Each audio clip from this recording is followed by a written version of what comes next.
નમસ્કાર વિદ્યાર્થી મિત્રો, સ્વાગત છે તમારું સૌનું આપણી આ સંસ્કૃત પથ ઉપર. This is your one and only D R Joshi. ભવતામ સર્વેશમ હરદમ હરદમ હરદમ સ્વાગતમ. યારામી મળીએ છીએ ધોરણ 10 18મું ચેપ્ટર, જેનું નામ છે મુક્તાની અને મુક્ત કહાની, એટલે કે મુક્તકો. મુક્તક એટલે થાય મોતી, મોતીઓ, મોતીડાઓ, છૂટા છવાયા મોતીઓ. મુક્તકનો અર્થ થાય છે મોતી. આપણે ગુજરાતીમાં આવે છે દુહા, મુક્તક ને હાઈકુ. હાઈકુ તું હાઈકુ, બરોબર. દુહા, મુક્તક ને હાઈકુ આવે છે ને, એમાં મુક્તકો આવે છે. તો આવા સમથિંગ મુક્તકો એટલે કે મોતીડાઓ, મોતી રૂપી પ્રહેલિકાઓ કે સારા સુવિચારો, સુભાષિતો એ આપણે આ ચેપ્ટરમાં જોવાના છીએ. જેમાં જોઈએ છીએ શું છે. તો પહેલો શ્લોક છે ને છોકરાઓ, તમારી સામે જે આવશે એ પહેલા શ્લોકમાં પવર્ગની વાત આવશે. તો પહેલે એ વસ્તુ હું તમને સમજાવી દઉં કે ભાઈ સાહેબ, આ પવર્ગ એટલે છે શું. તો પવર્ગની પહેલા આપણે કક્કો આવડતો હોય, ખબર છે? ક કલમ નો, ક ખ ખટારા, ખ ગ ઘ અને ગ, પછી ચ છ જ ઝ અને ય, પછી આવે ટપાલીન ટ ઠ ડ ઢ અને અણ, તલવારનો ત થ દ ધ ન, પછી આવે પ ફ ફ ફ ફ બ ભ અને મ. આવી રીતે આપણે કક્કો ઘણી વખત આપણી સામે ભણી ગયા હશું, ક્યારેક જોયો હશે, બરોબર. તો આ 5 લાઈન આપણે આવી લખીએ ને, એમાં 5 જે આ ગ્રુપ છે ને એને વર્ગ કહેવાય. શું કહેવાય? વર્ગ. વર્ગ એટલે થાય સમૂહ. જેમ કે આ ક થી ચાલુ થતા 5 અક્ષરનો સમૂહ છે એને કહેવાય ક વર્ગ. એવી રીતે ચ થી શરૂ થતા 5 અક્ષરના સમૂહને કહેવાય શું કહેવાય? ચ વર્ગ. એવી રીતે આ ટ થી ચાલુ થતા 5 અક્ષરના સમૂહને કહેવાય ટ વર્ગ. ત થી ચાલુ થતું હોય એને કહેવાય ત વર્ગ, અને પ થી ચાલુ થતો હોય એને કહેવાય પ વર્ગ. તો ડુ યુ નો ધેટ? સમજી ગયા? બરોબર, સમજાઈ ગયું હશે કે પવર્ગ કોને કહેવાય? તો કે પફ બબ મ. આ પફ બબ મ ને પ વર્ગ કહેવાય. પતંગ, ફાનેસ, બકરી, ભમરીન, મરચી, મરચું, બરોબર. પફ બબ મ આને કહેવાશે પવર્ગ. અને આપણી સામે હવે આપણો પહેલો શ્લોક આવી ગયો. પિનાક ફણિબાલેન્દુ ભસ્મ મંદાકિની યુતા પવર્ગ રચિતા મૂર્તિ અપવર્ગ પ્રદાસ્તુવ. આવો કંઈક શ્લોક તમારી સામે છે, જેમ એમ વાત કરી છે કે પિનાક, ફણી, બાલેન્દુ, ભસ્મ અને મંદાકિનીથી યુક્ત, યુતા એટલે કે યુક્ત, પવર્ગ વડે બનતી, રચિતા એટલે કે બનતી, મૂર્તિ એટલે કે મૂર્તિ, અપવર્ગ, આ ર છે ને અહીં વિસર્ગ થઈ જાય ને અહીંયા થઈ જાય અપવર્ગ, એટલે થાય મોક્ષ, એટલે થાય મુક્તિ. પ્રદા અસ્તુ આપનારી થાવો, વહ એટલે કે તમને, તમને પ્રદા અસ્તુ, અપવર્ગ પ્રદા અસ્તુ, અપવર્ગ આપનારી થાવો. પિનાક, ફણી, બાલેન્દુ, ભસ્મ અને મંદાકિનીથી બનતી મૂર્તિ, પવર્ગથી બનતી મૂર્તિ તમને અપવર્ગ આપનારી થાવ. કાંઈ સમજાણું નહીં સાહેબ, સિમ્પલ બાત. પિનાક એટલે કે ધનુષ. કેનું ધનુષ?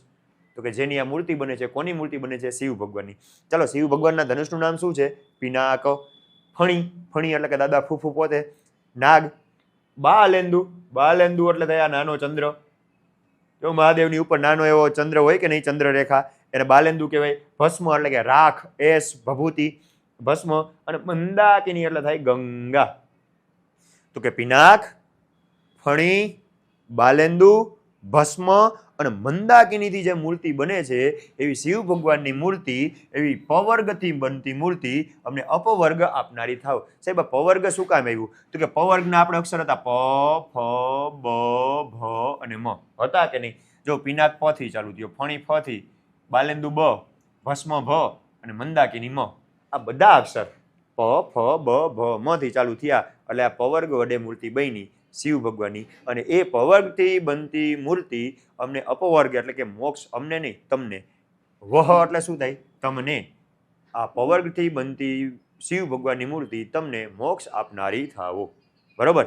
તો આ શ્લોક સમજાઈ ગયો હશે. જોઈ લે એનો અર્થ શું કહે છે ભાઈ. જો મહાદેવની મૂર્તિ તમારી સામે છે, પિનાક, આ ફણી, અહીંયા બાલેન્દુ છે, આ બાલેન્દુ, અહીંયા ભસ્મ તમને કદાચ દેખાતી હશે, આ ભસ્મ, અને અહીંયા મંદાકિની એટલે કે ગંગા.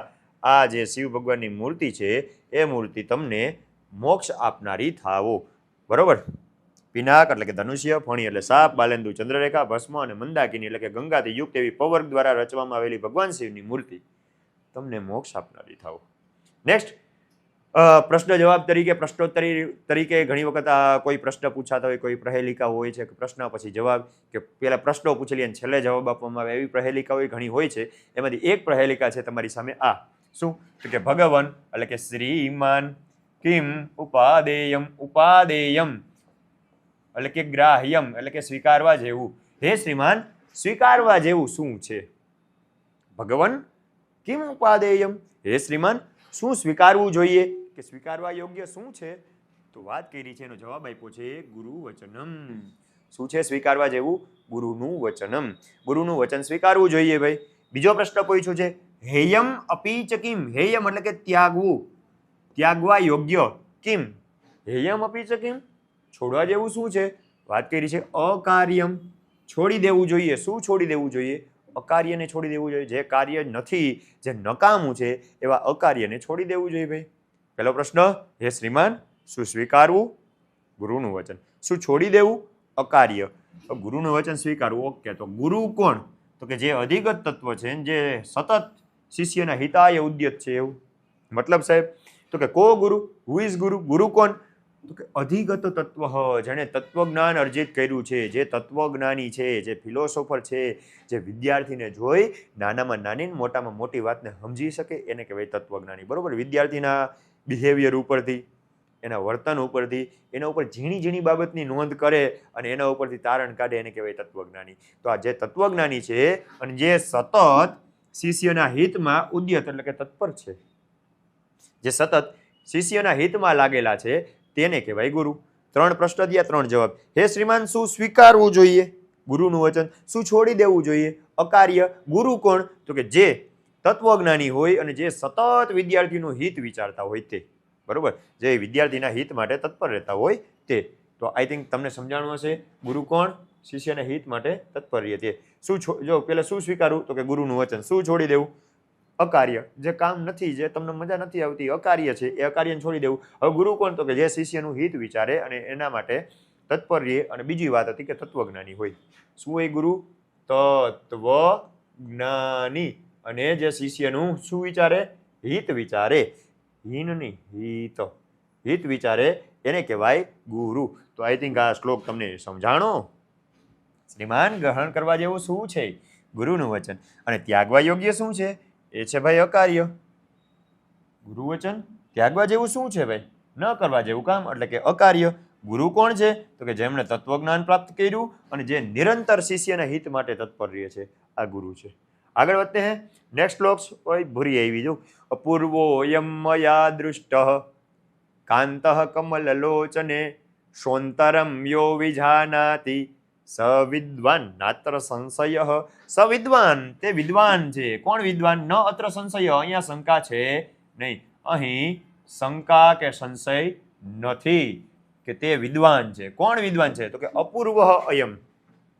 અપૂર્વ, જેને પેલા ન જોયો હોય. અપૂર્વોયમ, અપૂર્વ એટલે કે પેલા ન હોય તેવો. મયા, મેં, દૃષ્ટ એટલે કે જોયો.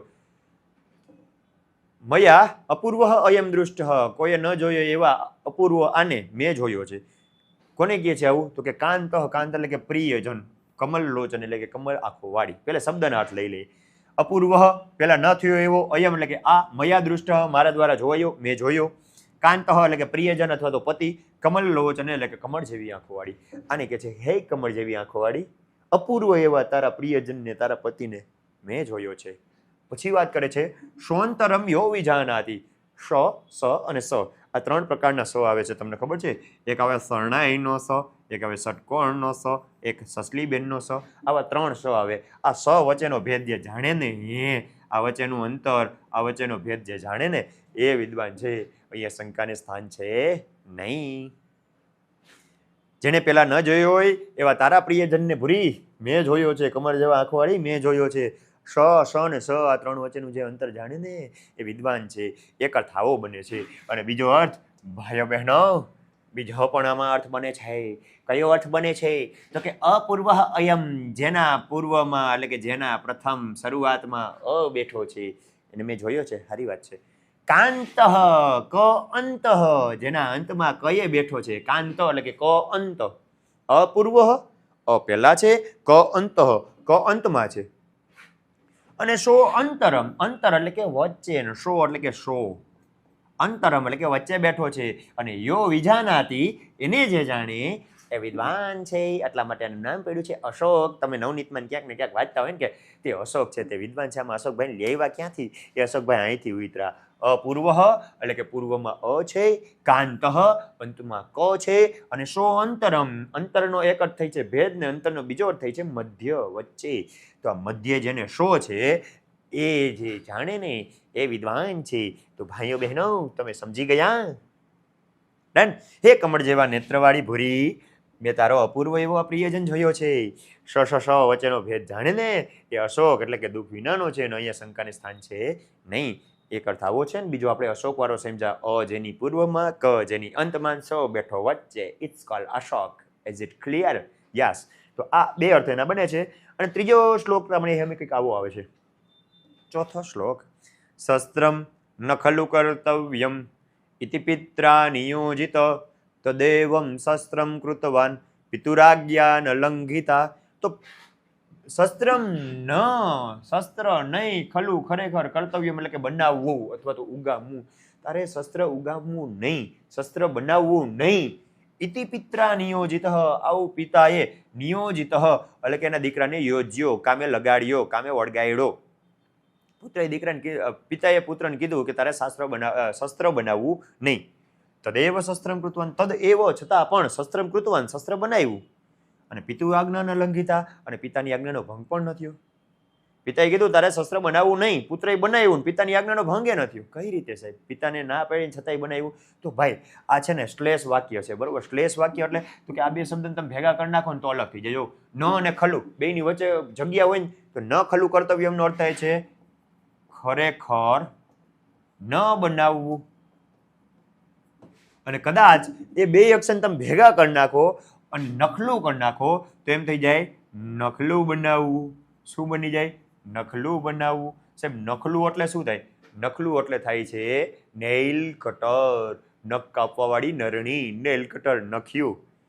શસ્ત્રમ નખલું કર્તવ્યમ, શસ્ત્ર નખ્યું, બનાવવું. આવું પિતાએ કહ્યું, પુત્રએ બનાવ્યું, એટલે પિતાની આજ્ઞાનો ભંગ ન થયો. બરોબર? આ નખલું નોખું રાખો તો શ્લોકનો અર્થ બદલી જાય છે અને એ વાક્ય ભેગું ન થાય. પિતાએ ના પાડીને તોય ઓલાય કર્યું તો નખલાને આપણે ચોટાડી દેવાનું, ભેગું કરી દેવાનું, નખલું બનાવજે.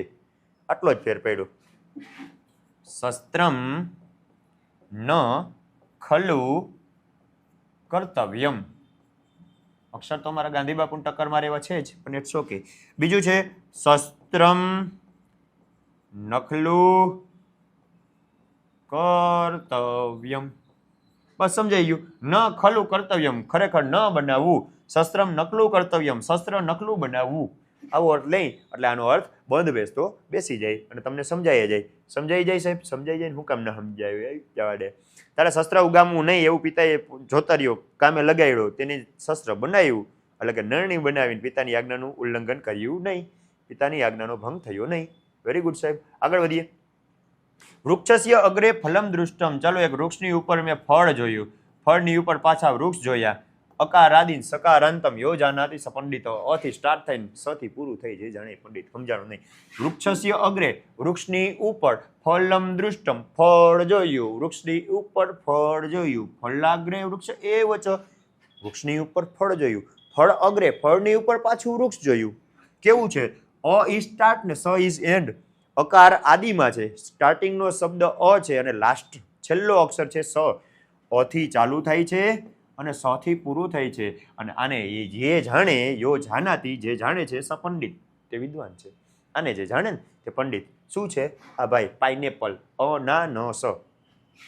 જો વૃક્ષની ઉપર ફળ જોયું, ફળની ઉપર વૃક્ષ એટલે કે આવા પાંદડા જોયા, પાંદડાની ઉપર વૃક્ષ, પાંદડાની ઉપર ફળ હોય ને ફળની ઉપર પાછું વૃક્ષ હોય ને એટલા માટે. અને અ ન ન સહ, અથી ચાલુ થઈને સથી પૂરું થાય એને કહેવાય અનાનસ. એક પ્રકારનું ઉખાણું હતું. વૃક્ષની ઉપર ફળ, ફળની ઉપર વૃક્ષ, અથી ચાલુ થાય ને સએ પૂરું થાય. ભાઈ જે જાણે પંડિત કહેવાય. અનનસ સંસ્કૃતમાં અનનસ કહેવાય, ગુજરાતીમાં આપણે અનાનસ કહીએ છીએ અને ઇંગ્લિશમાં આપણે પાઇનેપલ ખાઈએ છીએ. ઓકે, સમજાઈ ગયું? આગળ વધતા હે.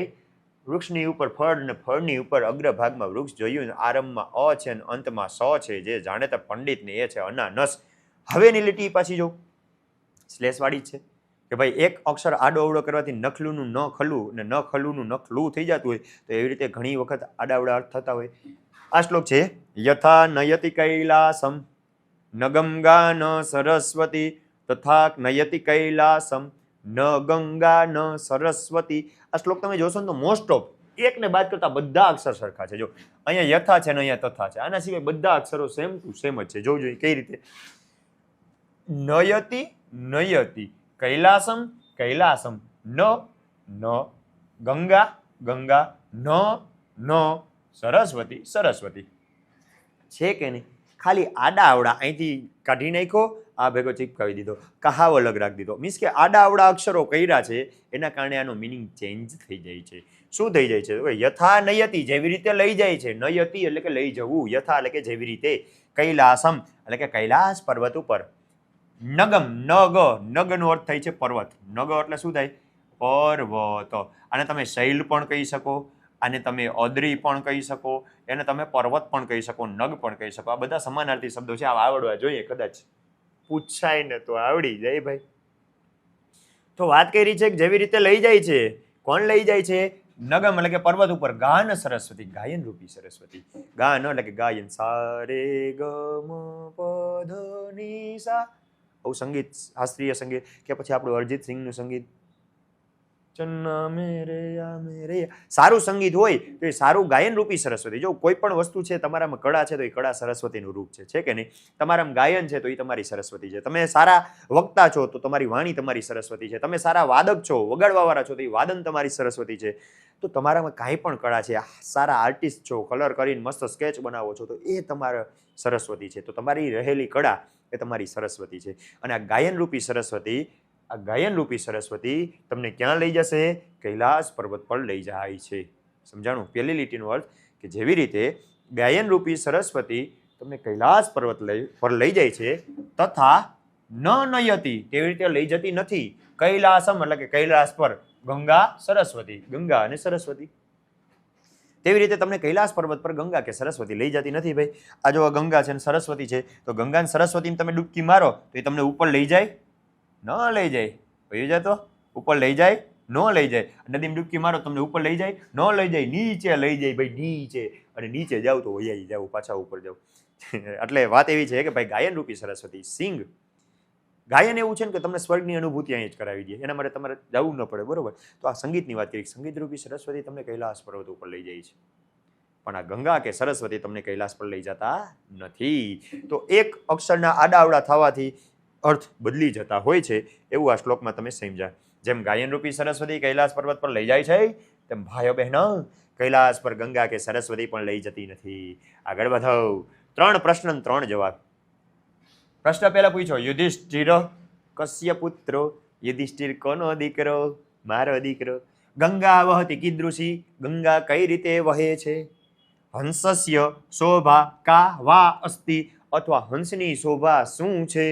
અને ધર્મસ્ય ત્વરિતા ગતિ? ધર્મની ઝડપી ગતિ છે. સમજાણું નહીં? પેલો પ્રશ્ન છે ને દીકરાઓ, યુધિષ્ઠિર કસ્ય પુત્ર? યુધિષ્ઠિર કોનો દીકરો છે?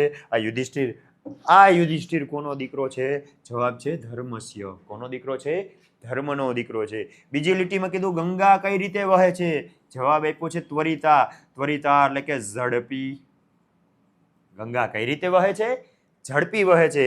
અને ત્રીજો પ્રશ્ન, હંસની શોભા શું છે? ગતિ. હંસની શોભા એની જે ગતિ હોય ને, એને ચાલવાની ગતિ, છપક છપક છપક છપક કરતા ચાલતા હોય, અથવા તો મસ્ત રીતે જે તરતા હોય, તો આની જે ગતિ છે ને એ ગતિ હંસની શોભા છે. સમજાઈ ગયા શ્લોક? યુધિષ્ઠિર કોનો દીકરો? ધર્મનો.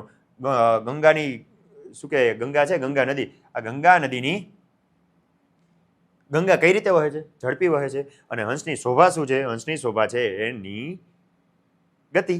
થઈ ગયું? સમજાઈ ગયું? હા સાહેબ, વધો આગળ. ચલો, યુધિષ્ઠિર કોનો પુત્ર? ધર્મનો. ગંગા કેવી રીતે વહે? ઝડપી. હંસની શોભા એની ગતિ, એની ચાલ. આગળ વધો. છેલ્લો શ્લોક આ ચેપ્ટરનો છે, જેમાં સમાસની વાત કરવામાં આવી છે. દ્વંદ્વ દ્વિગુ અપી ચાહમ મદ્યેહે નિત્યમ અવ્યયી ભાવ તત્પુરુષ કર્મધારય યેન હંસ્યમ બહુરી. તો દ્વંદ્વ, દ્વિગુ, અવ્યયી ભાવ, તત્પુરુષ, કર્મધારય, બહુરી, આવા બધા સમાસ આપણામાં આવે છે. બરોબર? તો પહેલા એમ વાત કરી છે, દ્વંદ્વ દ્વિગુ અપી ચાહમ. હું દ્વંદ્વ છું, મારા ઘરે દ્વિગુ છે. હું દ્વંદ્વ છું, મારા ઘરે દ્વિગુ છે. મદગેહે મારા ઘરે નિત્ય હંમેશા અવ્યયી ભાવ રહે છે.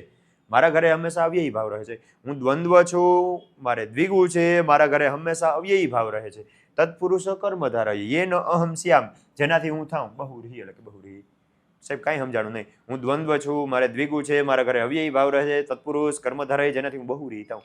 કે એના ક્યાં ચાહતે હો આવું કે ને તો યાદ રાખવાનું દ્વંદ્વ એટલે થાય બે. દ્વંદ્વ એટલે શું થાય? બે. મીન્સ કે I am not single, I am with my ખાલી જગ્યા. બરોબર, અમે બે છીએ એને કહેવાય દ્વંદ્વ. બેનું જોડકું એટલે દ્વંદ્વ થાય કે નહીં? અમે બે છીએ. દ્વિગુ એટલે કે બે ગાય, મારી પાસે બે ગાય છે. મદગેહે નિત્યમ અવ્યયી ભાવ. જો રૂપિયા સિક્કા સિવાય આ પાકીટમાં વોલેટમાં તમને કંઈ દેખાય? કંઈ નહીં. વ્યય એટલે શું થાય સાહેબ? વ્યય એટલે ખર્ચવું. વ્યયનો અર્થ થાય છે ને ખર્ચ કરવો. હવે માણસ ખર્ચ ક્યારે કરી શકે? જ્યારે એની પાસે કંઈક મનીભાઈ હોય ત્યારે થાય ને. તો આ મનીભાઈ છે જ નહીં, મતલબ કે હું વ્યય નથી કરતો, મારી પાસે અવ્યય છે ભાઈ. વ્યય કરવા જેવું કંઈ છે જ નહીં, અવ્યયી ભાવ છે, ખર્ચનો સાવ અભાવ છે. તત્પુરુષ તો હે પુરુષ, એ પુરુષ કર્મધારય, કંઈક કર્મ કર, કંઈક કામ કર. તત્પુરુષ તો હે પુરુષ કર્મધારય, કામ કર. યેના અહમ શ્યામ બહુરીહી, જેનાથી હું બહુરીહી થાઉં. બહુરીહી એટલે એનો અર્થ સંસ્કૃતમાં કંઈક આવો થાય છે, બહવઃ વ્રીહયઃ યસ્ય સહ. યસ્ય સહ, જેની પાસે ઘણા બધા, વ્રીહી એટલે કે ધાન્ય છે, તે જેની પાસે ઘણું બધું ધાન્ય છે. જેની પાસે ધાન્ય હોય એની પાસે ધન તો હોય ને ભાઈ. ધાન્ય આટલું બધું હોય તો એ ધન તો આવવાનું છે, સ્વાભાવિક છે. તો વાત કરી કે અમે બે છીએ, મારી પાસે બે ગાય પણ છે, મારી પાસે ખર્ચનો હાવ અભાવ છે. ક્યાંક ગયો દેખાડું તમને? જો એ ભારી એમ તો થોડુંક પાકીટ. મારી પાસે ખર્ચનો હાવ અભાવ છે, તો હે પુરુષ થોડુંક કર્મ કર, જેનાથી હું બહુરીહી થાઉં. મીન્સ કે હું ધાન્યવાન થાઉં, હું ઘણા બધા ધાન્યવાળો થાઉં. સમજાણું? ચાલો, શું કે છે અર્થ? આ રહ્યો ઇરેજ કરી નાખી. હું બેની જોડવાળો એટલે કે પતિ પત્ની બે છું. દ્વિગુ એટલે કે બે ગાયો વાળો છું. મારા ઘરે ખર્ચ કરવા જેવું કશું છે જ નહીં. તત્પુરુષ તો હે પુરુષ કામકાજ કર, કે કામકાજ કર ભાઈ, જેનાથી હું બહુરીહી એટલે કે ઘણા બધા ધાન્યવાળો, ચોખાવાળો બની જાઉં. તો આઈ થિંક સમજાણું હશે તમને. આ હું બે છું, બે ગાય છે, ખર્ચનો અભાવ છે. પુરુષ કંઈક કામ કર, જેનાથી હું ધાન્યવાળો, ચોખાવાળો થાઉં. ડન. જોઈ નાખીએ અને સ્વાધ્યાય. કેની મૂર્તિ? પવર્ગથી બનેલી છે ભાઈ. પવર્ગથી બની હતી શિવ ભગવાનની મૂર્તિ. પિનાક, ફણીન, બાલેન્દ્ર, ભસ્મન, મંદાકિની વાળી. શું ઉપાદેયમ ગ્રહણ કરવું જોઈએ? ગુરુ વચનમ, ગુરુનું વચન સ્વીકારવું જોઈએ. જે શિષ્યને કેના માટે તત્પર હોય? હિત માટે તત્પર હોય. કઈ નદી ઝડપથી વહે? ગંગા નદી ઝડપથી વહે. નેક્સ્ટ, કર્મ કરવાથી માણસ કેવો થાય? દ્વિગુ થાય, તત્પુરુષ થાય, દ્વંદ્વ થાય, બહુરીહી થાય. કર્મ કરવાથી માણસ બહુરીહી થાય. મારા ઘરે હંમેશા સૂર્ય છે, અવ્યયી ભાવ, ખર્ચાનો અભાવ. ત્રીજા વિભક્તિનું રૂપ યામ આવે. વિદ્યાર્થ કૃદંતનું રૂપ યમ યમ યમ કર્તવ્યમ. આ વિદ્યાર્થનું રૂપ થઈ ગયું. આગળ વધીએ સાહેબ, વધારો.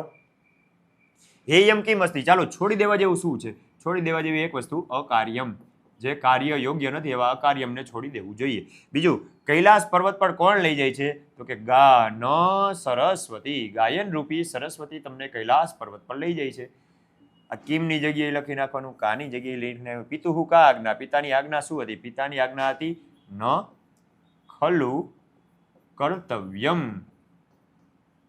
શું ન ખલુ કર્તવ્યમ? તો કે શસ્ત્રમ ન ખલુ કર્તવ્યમ. શસ્ત્રમ ન ખલુ કર્તવ્યમ. આવી પિતાની આજ્ઞા હતી. અપવર્ગ પ્રદા શિવની મૂર્તિ પવર્ગથી કેવી રીતે બનેલી છે? ભાઈ પવર્ગ એટલે કે પ, ફ, બ, ભ, મ. પ ઉપરથી પિનાક, ફ ઉપરથી ફણી, બ ઉપરથી બાલેન્દુ, ભ ઉપરથી ભસ્મ, મ ઉપરથી મંદાકિની. મંદાકિની એટલે થઈ ગંગા. તો એટલે પ, ફ, બ, ભ, મ. આનાથી શિવ ભગવાનની મૂર્તિ બનેલી છે. બીજું, ગુરુ કેવા હોવા જોઈએ? ગુરુ સારા હોવા જ જોઈએ, પણ ગુરુ પાઠ પ્રમાણે કહે તો ગુરુ કેવા હોવા જોઈએ? તો કે જે તત્વજ્ઞાની હોય ને, શિષ્યના હિત માટે તત્પર હોય તેવા હોવા જોઈએ. અને છેલ્લો પ્રશ્ન, કોઈ પણ બહુરીહી કઈ રીતે થઈ શકે? આપણે આગળ વ્યાખ્યા લખી હતી, બહવઃ વ્રીહયઃ યસ્ય સહ. જેની પાસે ઘણું બધું ધાન્ય છે, તે જ્યારે માણસ કર્મ કરે તે કર્મના કારણે માણસ બહુરીહી થઈ શકે છે. અને આ પાઠ તમને સમજાઈ ગયો તો હા પાડો. ન સમજાઈ ગયો હોય તો હું નથી સમજાણું એ તમે આ મેસેજ કરી દો અથવા કમેન્ટ કરી દો, એટલે મને ખબર પડી જાય. ગમ્યું હોય લાઈક, શેર, સબસ્ક્રાઇબ કરી દો. મિત્રોને પહોંચાડતા રહ્યો ભાઈ. કોક બિચારાને જરૂર હોય તો એને સંસ્કૃત પ્રત્યે નિરસતા ના આવે એવો મારો પ્રયાસ છે. ને એને આસાનીથી કોઈ પણ વાત સમજાઈ જાય તો એના માટે એમને શેર કરી દેવા. Thank you. મળીએ છીએ નેક્સ્ટ લેક્ચરમાં. જય હિન્દ, જય ભારત.